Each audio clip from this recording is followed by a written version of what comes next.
Yo guys, Rendon Labador here. Gusto ko lang magsalita dito sa issue ni Coco Martin. Coco Martin, manood ka. Meron akong sasabihin sa'yo. Meron akong tanong sa'yo. Tanga ka ba talaga? Tanga ka ba? Ha? Bakit ang tigas ng mukha mo na kailangan pa kitang sabihan ng pangalawang beses? Hindi mo ba naisip na ang laking abala ng ginagawa ng show mo dyan? Ha?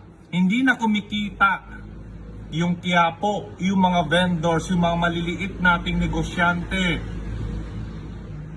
na nagsusurvive lang para mabuhay ang kanilang pamilya. Tapos dyan ka pa talaga nag-shooting. Ang tigas din ng mukha mo no? Nag-iisip ka ba? Feeling action star ka? Ang action star hindi nakakaabala. Hindi ka na nakaka-entertain kung alam mo lang. Nakakainis ka na. Ha? Ang tigas ng mukha mo. Kung wala kang budget, magtayo or magrenta ng isang studio, umalis ka dyan. Wala kang karapatang mag-produce ng isang show.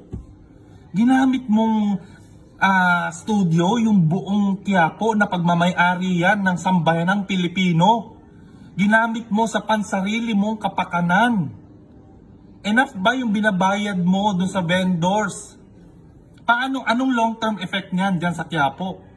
Ilang taon ka ba dyan? Okay lang sana kung 1 day, 2 days, 3 days ka mag-shooting. Anong plano mo dyan? Abuti ka ng 10 taon na naman? Paulit-ulit yung ginagawa mo. Akala mo ba nakakatuwa ka pa? Hindi ka nakaka-entertain, boy. Mag-isip ka din. Huwag kang tanga. Ha? Kung meron kang sariling studio, hindi ka namin mapakikialaman. Naiinis ako at nasasaktan dyan sa mga vendors na hindi na kumikita. Diyan lang sila umaasa eh. Alam mo ba yung kita nila? Ha? Ha? Lumipat ka dyan, umalis ka dyan. Huwag mong gawing studio dyan. Pwede ka namang maggawa ng parang Quiapo sa loob ng isang studio eh. Director ka, di ba? Ba't hindi mo alam yan? Pwede mo naman gayahin yung itsura ng Quiapo para akala ng mga viewers mo nandun sila sa Quiapo.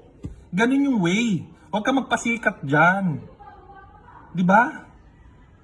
Kung wala kang budget, huwag ka magmayabang mag-produce ng ganyan. Mag-ipon ka muna. Kung hindi kasya yung pera mo para ma-produce yan sa isang studio, wala kang karapatang gumawa ng ganyan. Ha? Aabalahin mo lahat yan? Kawawa naman yung mga yan. Wala namang mga boses yan eh. Anong gagawin mo dyan? Ha? Anong long-term effect niyan? Ha? Ginamit mo sa sarili mong negosyo eh. Hindi fair yan. Okay, sabihin mo, binayaran mo yung ilan-ilan dyan. Paano pag pumunta yung mga ibang tao dyan? Gustong tignan yung Quiapo ang traffic, hindi na babalik dyan. Paano pag dumaan ako dyan at nagsushooting ka? At hindi ako makadaan dahil traffic? Di lalo akong mababad trip sa'yo. Di ba? Ilugar mo naman. Ilugar mo. Intindi namin. Sinusubukan mo mag-entertain ng tao. Okay yan eh. Okay yan. Kung wala ka nasasagasaan. Mali ka eh. Mali eh. Huwag niyong bigyan ng permit yan. Huwag niyong bigyan ng permit yan dyan. Pagmamay-ari ng sambayan ng Pilipino yan. Pag pumunta ako dyan ngayon, pumunta ako dyan bukas, hindi ako makadaan. Ha? Ano nga gawin mo? Public place yan eh. Ba't mo ginawang ha? Mali na eh. Binubola ka lang ng mga production team mo. Kung alam mo lang, hindi ka nakakatuwa. Nakaka-bad trip ka, nakakainis ka na. Diba? Umalis ka dyan. Mag-shooting ka doon sa ibang lugar, sa bundok. Para hindi ka namin pakialaman. Ha? Kawawa yung mga tao eh. Alam mo ba kinikita niyan? Ha? Baka mamaya 500 per day lang yung kita nila eh. Diba? Umalis ka dyan. Ha?